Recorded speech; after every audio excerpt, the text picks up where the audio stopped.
Vladimir Putin has been ruling Russia since 1999.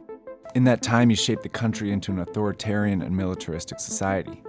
He successfully invaded two of Russia's neighbors and strengthened ties with Syria and Iran. He's intent on pushing back against the Western world order, and it appears to be working. Putin, Vladimir Putin, 17 years and the most powerful man in the world. To understand how one man could have such a powerful influence on this country, you need to go back to the chaos and corruption that gripped Russia after the fall of the Soviet Union. When the Berlin Wall fell, a 40-year-old Putin was working as an undercover spy in East Germany for the Soviet security agency, the KGB. The Soviet Union dissolved into 15 new countries, including the new Russian Federation. In Putin's eyes, Russia had just lost 2 million square miles of territory. He later called this a major geopolitical disaster of the century, lamenting that tens of millions of his co-patriots found himself outside Russian territory. The new government had to sell off nearly 45,000 public businesses, like energy, mining, and communication companies that had been run by the communist regime, and it was chaos. The Russian economy was in a free fall, and all of these companies ended up in the hands of a few extremely wealthy men, known today as Russia's oligarchs. At the same time, the new Russian state was having a hard time establishing itself. Russia's first president, Boris Yeltsin, was wildly unpopular for cooperating with the West. And to make matters worse, he was an alcoholic, and many Russians thought he was an embarrassment. In order to stay in power, he leaned on the support of these oligarchs, surrendering an immense amount of political power to them. This graph shows how inequality actually worsened after the fall of the Soviet Union. This is where Vladimir Putin enters politics. He leaves the KGB in 1991 and becomes the deputy mayor of St. Petersburg. Putin uses his position to give special treatment to friends and allies in the private sector. He helps them structure monopolies and regulates their competitors, quickly becoming a favorite among the oligarchs. Before long, he's assembled a support network of oligarchs, crime bosses, and security officials, mostly fellow former KGB officers like he was. With their help, he rapidly ascends to the upper echelons of the new Russian state. In 1999, President Boris Yeltsin appoints Putin, still relatively unknown in national politics, to be the prime minister. A fierce nationalist, Putin feared Yeltsin was letting the US dominate Russia and that NATO, the alliance that worked for decades to contain Soviet influence, would expand into the new liberated countries and surround Russia. Putin's goal then became to build a strong Russian state, one that would be both stable at home and capable of exercising more influence over its neighbors. And he quickly got his chance.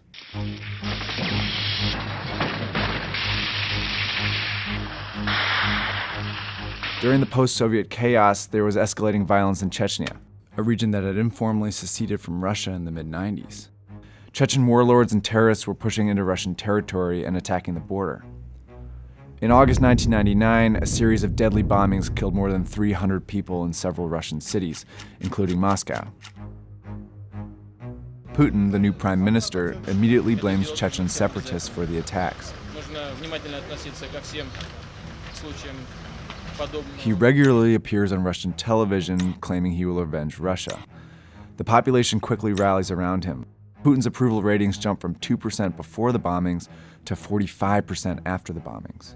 Journalists later uncovered evidence that suggests Russian security services could have been complicit in the Moscow bombings, perhaps knowing they would spark support for a strong man like Putin.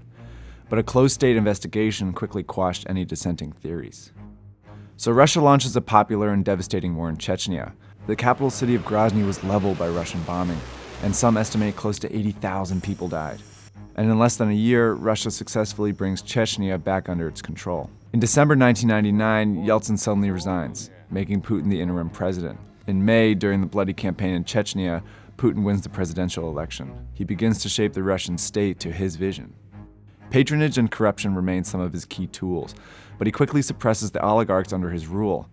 Those that support Putin are rewarded, those that don't are eliminated. Well, once Russia's richest man, imprisoned Kremlin critic and former oil magnate Mikhail Khodorkovsky was sentenced to 14 years in jail, this on a new conviction of embezzling oil. This is effectively a vendetta from Vladimir Putin for Khodorkovsky getting involved in opposition politics. With the oligarchy tamed, Putin was now free to move his vision outside of Russia's borders. At the time, relations with the US were fairly good. Putin even vacationed at George W. Bush's summer home. I looked the man in the eye. I found it to be very straightforward and trustworthy. But things were about to change. In August 2008, Russia invades Georgia, a former Soviet republic. It's a display of aggression and strength on behalf of pro-Russian separatists there. Russia quickly annexes 2 small parts of Georgia, drawing condemnation from all over the world. Interestingly, though, Putin was not president during the invasion. See, the Russian constitution says a president can only serve 2 consecutive terms, but sets no limit on the total number of terms one can serve. So Putin took the prime minister role again, when his hand-picked successor Dmitry Medvedev served as president.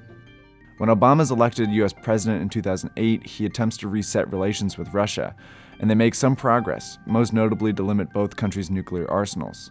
But Putin remains paranoid about U.S. intentions and remains opposed to these new relations. He's particularly bothered by U.S. interventions in the Middle East, especially in Libya in 2011. He publicly criticizes Medvedev for not vetoing the action in the UN Security Council.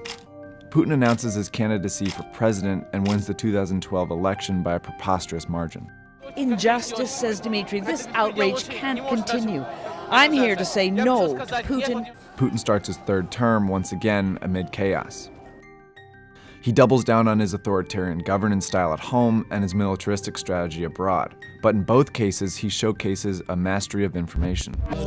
Since he first took office in 2000, Putin has kept a tight leash on Russian television. Essentially, all news outlets are state-owned propaganda machines.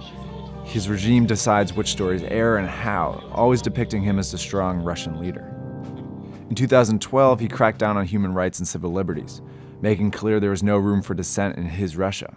Using state television, for example, he administered a blistering campaign against a feminist and gay rights music group, Pussy Riot. The latest and the loudest such performance was a so-called punk prayer at the Christ the Savior Cathedral, where they were yelling things which were rather profane to be yelled in church. Of course, 3 members of punk group Pussy Riot were convicted and sentenced to 2 years in prison. Putin has also bolstered his aggressive foreign strategy. He's used traditional military methods, like sending weapons and fighter planes to help dictator Bashar al-Assad fight a bloody civil war in Syria. But Putin's regime has also developed and fostered the most effective cyber army in the world, and he's used it to wreak havoc in the West. These hackers have stolen classified US information, hacked politicians' email accounts, even shut down Georgia's internet while Russian troops invaded, and of course, they tried to sabotage Hillary Clinton's presidential campaign in 2016. Russian hackers have also launched propaganda campaigns in support of right-wing candidates in Europe.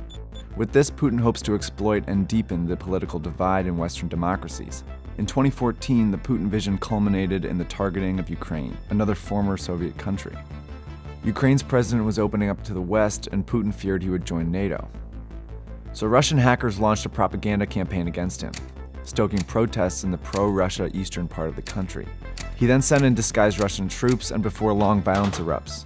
In goes the Russian military, and in early 2014, Putin annexes Crimea. He continues to support the fighting in Ukraine, and as of 2017, over 9,000 people have died. The world erupts in protests, but Putin doesn't give in. See, his aggressive foreign policy successfully weakens his neighbors while also rallying Russians around him. But he has done all of this at the expense of his own people. His invasions have prompted harsh sanctions from the West, barring Russian businesses from trading in Western markets. Russian currency has plummeted in value, and the energy industry that Russia relies on is collapsing. It's hard to imagine Russia can continue under these circumstances. But the election of Donald Trump brings new hope for the Putin vision. Trump's rhetoric has been notably soft on Russia. He could lift sanctions and weaken NATO, potentially freeing up space for Putin's Russia to become a dominant power once again.